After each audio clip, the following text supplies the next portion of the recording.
سعودی عرب میں نئے تعینات پاکستانی سفیر لیفٹیننٹ جنرل ریٹائرڈ بلال اکبر نے پاکستانی کمیونٹی کے افراد سے ملاقات کی۔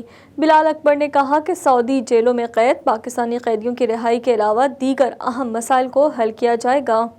دارالحکومت ریاض میں سفارت خانہ پاکستان میں پاکستانی کمیونٹی کی سیاسی، سماجی، ادبی اور مذہبی شخصیات سے ملاقات کے دوران سفیر پاکستان بلال اکبر نے کہا کہ اس میں کوئی شک نہیں کہ مسائل موجود ہیں، مگر ان تمام مسائل کو حل کرنے کی بھرپور کوشش کی جائے گی۔ سعودی جیلوں میں 250 کے قریب ایسے پاکستانی قیدی موجود ہیں جن پر بھاری جرمانے عائد ہیں۔ ایسے قیدیوں کی رہائی کے لیے جرمانوں کی ادائیگی کے لیے اقدامات کیے جائیں گے اور ایسے وہ قیدی اس کے علاوہ ورکرز کو درپیش دیگر اہم مسائل کو بھی حل کرنے کی بھرپور کوشش کی جائے گی۔ پاک سعودی تعلقات کے حوالے سے انہوں نے کہا کہ پاکستان اور سعودی عرب کے مابین تعلقات مضبوط اور ٹھوس بنیادوں پر استوار ہیں۔ وزیر اعظم پاکستان کے دورہ سعودی عرب سے یہ تعلقات مزید مستحکم ہوں گے اور مختلف شعبوں میں مزید تعاون کو بڑھایا جائے گا۔ کمیونٹی ممبران کی جانب سے بھی جہاں سفیر پاکستان کو مختلف مسائل اور تجاویز سے آگاہ کیا گیا، وہیں کمیونٹی کی جانب سے ہر قسم کے تعاون کی یقین دہانی کروائی گئی اور انہیں سعودی عرب آمد میں بطور سفیر تعینات ہونے پر مبارکباد پیش کی گئی۔